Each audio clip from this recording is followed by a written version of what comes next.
મિત્રો હું છું સ્મિત કુમાર પંડ્યા અને આપ જોઈ રહ્યા છો સ્માર્ટ એજ્યુકેશન યુટ્યુબ ચેનલ। મિત્રો વિદ્યા સહાયકની ભરતી પ્રક્રિયા ચાલી રહી છે અને આજે આપણને ખ્યાલ છે કે 1 થી 5 સામાન્ય ભરતી છે એનું કોલ લેટર ડાઉનલોડ થવાના છે, જેની અંદર આપણને કટ ઓફ ખ્યાલ આવી જશે અને જેટલા પણ મિત્રોને જિલ્લા પસંદગી માટે જવાનું છે એની તારીખ પણ આવી ગયેલી છે અને લગભગ 22 તારીખે એમને જિલ્લો પસંદ કરવા માટે જવાનું છે। તો સૌથી મોટી રજૂઆત પણ આપણે દરેક ઉમેદવારો વતી વિભાગમાં પણ કરેલી હતી કે અમુક ઉમેદવારો છે એમણે જ્ઞાન સહાયક સાથે જ્ઞાન સહાયક સાથે એમએસસીની ડિગ્રી લીધેલી હતી અથવા તો એમએની ડિગ્રી લીધેલી હતી અથવા તો કહી શકાય કે કોઈ પણ અન્ય ડિગ્રી કે જેમણે બીજી કોઈ સરકારી નોકરી અથવા તો જ્ઞાન સહાયકની સાથે કરેલી હતી, તો એવા ઉમેદવારોને પણ મેરિટમાં કાઉન્ટ થવાના કારણે મેરિટ વધી જાય છે, જેના કારણે જે લોકોએ રેગ્યુલર અભ્યાસ કરેલો છે અને અન્ય કોઈપણ પ્રકારનો લાભ લીધેલો નથી એવા ઉમેદવારોને કહી શકાય કે અન્યાય થવાની સંભાવના રહેલી છે। હવે કઈ રીતે? તો અમુક ઉમેદવારો એવા પણ હશે કે જે એમ કહેશે કે ભાઈ એમએસસી અને એમએ કર્યું એમાં શું વાંધો થયો? તો મિત્રો, વાંધો મને કશું જ નહીં થયો। વાંધો કોને થયેલો છે? તો જે ડિગ્રી આપણે કહીએ છીએ કે ભાઈ એમએ અથવા તો એમએસસી, આ જે પ્રોગ્રામ છે, અભ્યાસક્રમ છે, એ રેગ્યુલર પ્રોગ્રામ છે। હવે રેગ્યુલર પ્રોગ્રામ હોય તો તમે જે પણ નોકરી કરો છો, દરેક જ્ઞાન સહાયક નોકરી કરો છો, એ પણ તમે કાયમી પગાર લીધેલો છે, એટલે એ પણ તમે રેગ્યુલર સમય લીધેલો છે। તો એક જ સમયે તમે બે જગ્યાએ હાજર કઈ રીતે રહ્યા? તમે કાં તો જ્ઞાન સહાયકની નોકરીમાં ખોટો પગાર લીધેલો છે એમ કહી શકાય, કાં તો એમએસસી રેગ્યુલર કર્યું નથી એમ કહેવાય, અથવા તો કંઈક એક્સ તરીકે અભ્યાસક્રમમાં તમે જોડાયેલા હોય તો જ કરી શકો છો, બાકી રેગ્યુલર અભ્યાસક્રમમાં તમે જતા નથી, તમે એક્સ તરીકે કહી શકો નહીં। તો એની સામે વિભાગે શું કાર્યવાહી કરી છે? તો એ બાબતે તમે જુઓ છો કે જ્યારે આપણે જિલ્લા પસંદગી માટે જાય છે વિદ્યા સહાયકના ઉમેદવારો, ત્યારે એમને આ પ્રકારની બાંહેધરી લખાવી લેવામાં આવે છે। શું છે બાંહેધરી એ આપણે જોઈએ વિગતવાર।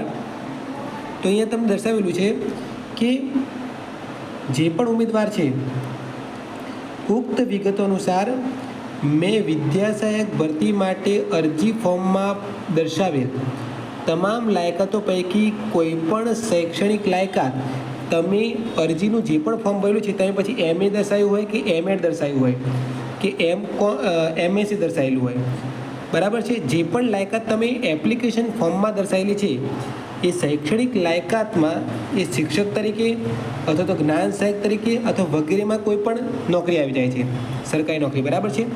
તો જે પણ લાયકાત છે તમે શિક્ષક તરીકે અથવા તો જ્ઞાન સહાયક તરીકે, અહીં અંડરલાઇન કરું છું, જ્ઞાન સહાયક તરીકે વગેરે જેવી ચાલુ નોકરીએ નિયમિત અભ્યાસ કરી મેળવેલી નથી, જેની આથી હું બાંહેધરી આપું છું, એટલે તમે તમારી અહીંયા સાઇન કરીને આપી દેશો કે મેં જ્ઞાન સહાયક સાથે અભ્યાસક્રમ કરેલું નથી, જેની હું બાંહેધરી આપું છું।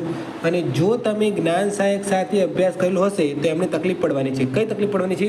તો જો અહીંયા ખોટી સાઇન કરશો તો એના માટે શું જોગવાઈ છે?